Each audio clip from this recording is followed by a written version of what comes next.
எங்கப்பா செல்லப்பா படத்துக்கு படத்துக்கா? ஏய் சொல்லவே இல்ல. அதுதான் எனக்கு டவுட்டா இருக்கு. பழைய கவிதையை பார்க்க போட்டு நினைக்கிறேன். சுகர் பேஷண்ட்ல வாக்கிங் போயிட்டு ரெஸ்ட் எடுத்துட்டு பாருங்க. பழக்க தோசைண்டா. இங்க பாருங்க, எனக்கு என்ன செய்யுங்களோ தெரியாது. எனக்கு பெரிய பாப்கார்னு, கோல்ட் காஃபி, அது எவ்வளவு பப்ஸ் 90 ரூபாயா? போய் பைக் பார்க்கெல்லாம் பண்ணணும், பப்ஸ் வாங்கணும். Rate ஆகிருப்பீங்க bro. தேட்டருங்க மறக்காதப்பா, இதுதான் தேட்டரு. நோய் என்ன நீ பைத்தியக்காரனவே நினைச்சிருக்கிறல்ல நீ? தேட்டர்ல தான்டா இருக்கும். தேட்டர்ல இருக்கும். ஆமா, தேட்டரா? எங்க? தேட்டர்ல இருந்து இவால்வ் ஆனதுதான் இப்ப நம்ம பாக்குற சினிமா தேட்டர்ஸ். என்ன ப்ரோ சொல்றீங்க? ஸ்கிரீன்லாம் கிடையாது. அந்த இடத்துல வந்து ஒரு நாடக கலைஞர்கள் வந்து பெர்ஃபார்ம் பண்ணுவாங்க.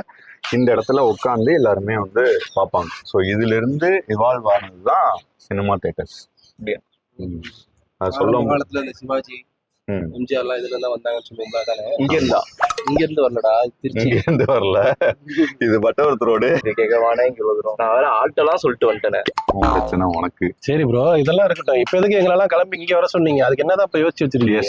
ஸோ இந்த vlog வந்து எந்த அளவுக்கு ஒரு ஃபன்னான vlog-ஆ இருக்கும் அப்படின்றதுலாம் எனக்கு தெரியல. ஏன்னா தேட்டர்ஸ் அப்படின்றது என்னோட ரொம்ப க்ளோஸ் டு ஹார்ட் டாபிக். அதுக்காக ஒரு vlog பண்ணலாம் அப்படின்னு சொல்லிட்டு ஒரு ஐடியா. ஸோ இதுல வந்து நீங்க மற்ற vlogsல இருக்கிற அளவுக்கு காமெடிலாம் எதிர்பார்க்க முடியுமா அப்படின்னு எனக்கு தெரியல.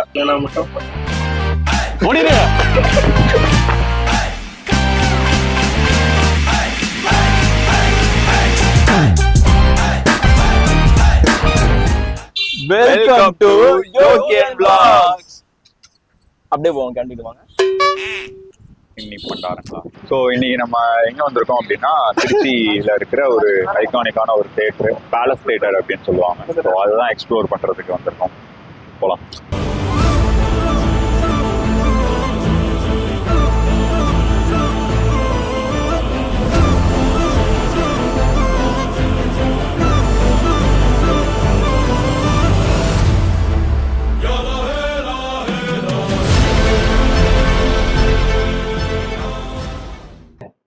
ஏசி கூட இல்லையானே, என்னால இங்க கூட்டு வந்திருக்கீங்க? கேட்டா அங்க போறீங்க. உட்கார். சொல்லுங்க. நீ படம் பார்க்கறதா இருந்தா எப்படி டிக்கெட்லாம் புக் பண்ணுவேன்? ஆன்லைன்ல. எவ்வளவு நேரம் ஆகும்? 5 நிமிஷம் போதுமே எனக்கு. ஆனா நாங்க இங்க படத்துக்கு வரணும்னா 9 மணிக்கு ஷோ அப்படின்னா 7 மணிக்கே வந்து லைன்ல நிக்கணும்.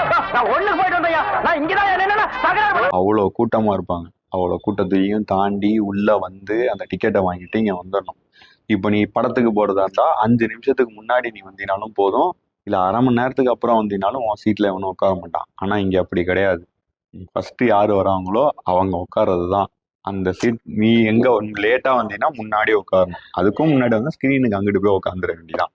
ஸ்கிரீனுக்கு பின்பக்கம் போய் பார்க்க போறியா? ஆமா.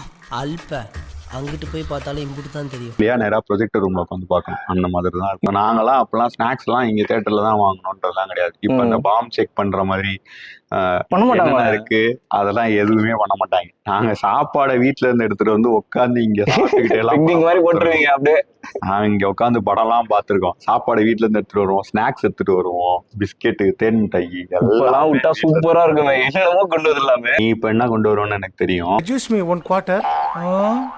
ஒன்ன மாதிரி ஆளுங்களாலதான் அதை கொண்டு வந்ததே ஃபர்ஸ்ட். எனக்கு ஒரு டவுட் இருக்கு ப்ரோ, ரொம்ப நாளாவே. இப்ப ஆக்சுவலா நம்மளோட தேசிய கீதம் வந்து 6 மணிக்கு மேல பிளே பண்ணக்கூடாது. அந்த விஷயம் தெரியுமா? தெரியாது. ஆனா எல்லா தேட்டர்லயுமே நைட் ஷோ எல்லாம் போடும் போதுமே தேசிய கீதம் எல்லாம் பிளே பண்ணிட்டு இருக்காங்க. ஸோ ஆமா, நிறைய தேட்டர்ஸ் நான் பார்த்திருக்கேன். நடுவுல பண்ணாங்க, எடுபடல. யாரும் எந்திரிக்கவே இல்லைன்னு சொல்லிட்டு. ஆனா அது போடலாமா அப்படின்றது எனக்கு தெரியல. யாருக்காவது தெரிஞ்சதுன்னா கமெண்ட் செக்ஷன்ல போடுங்க. அதை விட தேசிய கீதம் வந்து எந்த லாங்குவேஜ்? மராட்டி. மராட்டியா? மராட்டி. குஜராத்தியா? பெங்காலி. பெங்காலி. பெங்காலி தான். நான் அப்படியே அததான் கொண்டு வந்தேன். சரி, எதுக்கும் அதுவும் கரெக்டான மாதிரி இருந்துச்சு. எங்களுக்கு தெரியுதான். மராட்டிக்கும் குஜராத்திக்கும் கொஞ்சம். மராட்டிக்கும் குஜராத். பாடு, நேஷனல் ஆந்தம் பாடு. ஜனகண மன கதி நாயக்க ஜெயகே பாரதி பார்கவரா. பார்கவி பாட்டி ராஜேஷ் எட்டி மிதிச்சேன்னு வச்சுக்கல. நேஷனல் ஆந்தம் பத்தி பாடிக்கிட்டு இருக்காங்க. டிஃபரன்ஸ்னா டெக்னிக்கலா சொன்னோம்னா நிறைய இருக்கு. அப்போ இருக்கிற டெக்னாலஜில வந்து படத்தை ஷூட் பண்ணி முடிச்சுட்டு அதை வந்து ஃபிலிம்ல ஏத்திடுவாங்க. பாசிட்டிவ் நெகட்டிவ்னு சொல்லுவாங்க. ஃபர்ஸ்ட் நெகட்டிவ்ல ஷூட் பண்ணி அதுக்கப்புறம் அந்த இதை கம்ப்யூட்டருக்கு பாசிட்டிவாக மாற்றி எடிட்டிங் முடிச்சு திரும்ப ஃபிலிமில் வரும். ஸோ நம்மளுக்கு வந்து நமக்கு இங்கே பார்க்குற ப்ரொஜெக்டர் வீடியோவில் ஓடுறது வந்து தனியாக ஒரு ஃபிலிம்லேயும் நம்ம கேட்குற சவுண்டை வந்து தனியாக ஒரு சிடிலையும் வச்சு வரும். இந்த படத்துலலாம் அப்போல்லாம் வந்து பொட்டி வந்துருச்சுன்னு சொல்லுவாங்க. ஆமா ஆமா, பொட்டிலாம் இந்த நாயில கூட தூக்கிட்டு போயிடும், மங்கிலாம் தூக்கிட்டு போயிடும். இப்ப வெளியில இருந்துச்சா தூக்கிட்டு போயிடுச்சா? நாய்க்குட்டி தூக்கிட்டு போல பொட்டி வெளியில இருந்துச்சு. பார்க்கவே இல்லை, நிஜமாலுமே இருந்துச்சு. இப்ப போகும்போது வேணா பார்ப்போம். அதுலதான் வந்து இந்த படத்துலலாம் வந்து இந்த ஃபர்ஸ்ட் ஆஃப் ரஜினி படத்துல வேற ஒரு படத்துல இருந்து போட்டு கிளைமேக்ஸ் வேற படத்துல இருந்து போட்டு அந்த மாதிரி விஷயங்கள்லாம் அப்ப நடந்துச்சு. இன்னும் சொல்லணும்னா தியேட்டர்லலாம் வந்து ஒரு சீனு நல்லா இருக்கு, ஒரு சாங் நல்லா இருக்குன்னா ரிப்பீட் கேட்பாங்க. ரிப்பீட் கேட்கும்போது அந்த ஃபிலிமை திரும்பவும் ரிவர்ஸ்ல சுத்தி போடுவாங்க. இப்போ அதுக்கான வாய்ப்பெல்லாம் இல்லை. ஸோ இப்போ வந்து என்னன்னா டிஜிட்டல் ஆயிடுச்சு. டிஜிட்டல் ஆனோடனே எல்லாமே இப்போ நமக்கு எப்படி ஓடிடியில வருதோ அது மாதிரி நெட்ல அங்க ஏத்திடுவாங்க.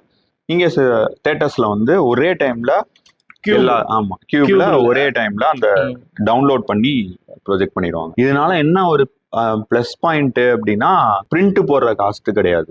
முன்னாடி அந்த ஃபிலிம் போடுறதா இருந்ததுன்னா ஒரு காப்பி 10 லட்ச ரூபா 15 லட்ச ரூபா வரும். நம்ம 8 நிமிஷம் ஃபுட்டேஜை ஷூட் பண்றதுக்கு 15,000 ரூபாய் நம்ம எடுக்கிறதுக்கு மட்டும் செலவு பண்ணணும். எல்லாம் சொல்றது கரெக்ட்.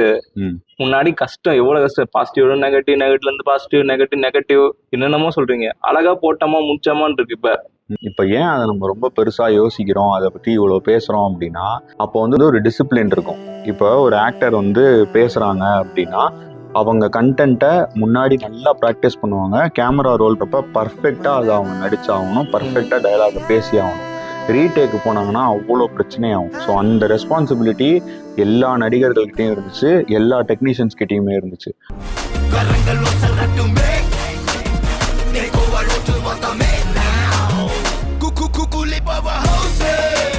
இந்த தேட்டர் வந்து பேரளவுல மட்டும் இல்லாம இது கன்ஸ்ட்ரக்ஷனுமே பேலஸ் மாதிரி தான் பண்ணியிருப்பாங்க. ஆமாண்ணே, இந்த மெர்சல் படத்துல கூட கட்டுவாங்கல்ல, பிரிட்ஜை உடச்சிட்டு வருவார்ல, அதுல வந்து இந்த பால்கனி இருக்கு இல்லையா. ஸோ இதெல்லாமே வந்து அரண்மனையில ராஜாராணி உட்காந்து அவங்களோட அந்த கேளிக்கை நிகழ்ச்சி எல்லாம் பாக்குற மாதிரி அப்போ இருக்கும். அதை வந்து இப்ப நமக்கு இதுல ரீகன்ஸ்ட்ரக்ட் பண்ணி கொடுத்துருக்காங்க. பேரளவுல மட்டும் இல்லாம உண்மையாலுமே இது வந்து ஒரு பேலஸ் தான்.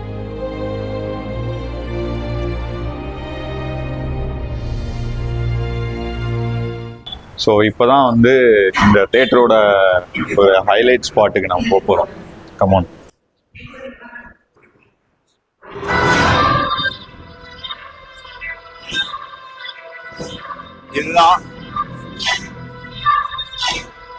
இதுதான் நான் சொன்ன அந்த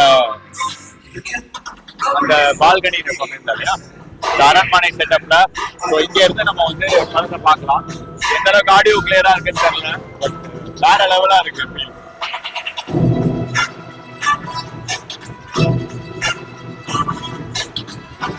அன்னைக்கு ஒரு படத்தை எத்தனை தடவை பாப்பாங்க ரசிகர்கள்? அது குறைஞ்சு அவனை கணக்கே கிடையாது. இப்பயே நான் சொல்றேன், எம்ஜிஆர் படம் போட்டா 10 தடவை பாக்குறேன்.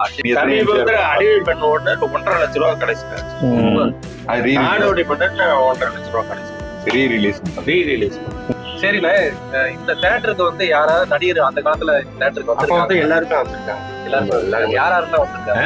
யாரா இருந்தா தேட்டருக்கு இது சிவாஜி வந்திருக்காரு, அப்புறமேட்டு வந்து பாக்கியராஜ் வந்திருக்காரு, கன்னி பருவத்துல 50 நாள் வந்திருக்காரு, ஜெமினி கணேசன், எல்லாரும் அந்த படம் பார்த்து அந்த பாக்ஸ் யாரும் தெரியுமா? தெரியும், அதெல்லாம் தெரியும். அதெல்லாம் லெஜெண்ட்ஸ்ண்ணே. அவரை தெரியாம ஏதாவது 2 படம் சொல்ல அவர் நடிச்சது. யார் நடிச்சா சொல்லணும்? ஜெமினி கணேசன் நடிச்சது ஏதாவது 2 படம். ஜெமினி கணேசன், சுள்ளிராஜன். இப்ப நமக்கு வந்து டிக்கெட் இத்தனை டிக்கெட் தான் நம்ம கொடுத்துருப்போம். இப்ப 50 டிக்கெட்னா 50 டிக்கெட் தான். அதுக்கப்புறம் தீர்ந்து போச்சு அப்படின்னா நம்ம ஹவுஸ் ஃபுல் போட்டுருவோம். பின்னாடி நிக்கிறவங்க எல்லாம் எப்படி சமாளிச்சீங்க? இல்ல வேற வழி இல்லாம அடுத்த ஷோ இருந்து பாத்துட்டு திருச்சியில தான் இருக்கும். இத்தனை நாள் தேட்டர்லாம் பத்தி தெரியாம போச்சு. இந்த தேட்டர் மட்டும் இல்லப்பா, இன்னும் நிறைய தேட்டர்ஸ் இருக்கு. ஆமா. ஸோ இந்தியாவிலேயே ஃபர்ஸ்ட் டைம் டிடிஎஸ்ஐ கொண்டு வந்த தேட்டர் எங்க இருக்கு சொல்லு? இல்லையே. நம்ம மகாராணி தேட்டர். மகாராணி தேட்டரா? என்ன சொல்றீங்க? அதுதான் இந்தியாவிலேயே ஃபர்ஸ்ட் டிடிஎஸ்ஐ கொண்டு வந்த தேட்டர். அதே மாதிரி அப்போலாம் வந்து வெறும் விஷுவல்ஸ் மட்டும்தான் தேட்டர்ல ஓடும். டப்பிங் வராது, வெறும் மியூசிக் மாதிரி அப்படிதான் போயிட்டு இருக்கும். ஆமா, இந்த சார்லி சாப்ளின் வீடியோலாம் பாத்தீங்கன்னா மியூசிக் போட்டு தர அதுக்கப்புறம் டாக்கீஸ்னு ஒரு கண்டென்ட் வந்துச்சு, பேசுற மாதிரியான சினிமாஸ். இப்போ நார்மலான தியேட்டர்ல இருந்து டாக்கீஸ் அப்படின்னு சொல்லி வந்த தியேட்டர்ல ரொம்ப முக்கியமான தியேட்டர் வந்து நம்ம முருகன் தியேட்டர். முருகன் தியேட்டர் வந்து முருகன் டாக்கீஸ்ன்னு சொல்லுவாங்க. ஸோ டாக்கீஸ் வந்த தியேட்டர்ஸ், அதுல வந்து நம்மளோட திருச்சி முருகன் தியேட்டரும் ஒரு முக்கியமான தியேட்டர்ஸ். இந்த மாதிரி நிறைய திருச்சியில நமக்கே தெரியாம நிறைய முக்கியமான தியேட்டர்ஸ் எல்லாமே இருக்கு. ஸோ அதுல ஒரு தியேட்டர் தான் வந்து பேலஸ். இது மட்டும்தான் இப்போதைக்கு ரன்னிங்ல இருக்கு. ஆனா ஒரு டிக்கெட்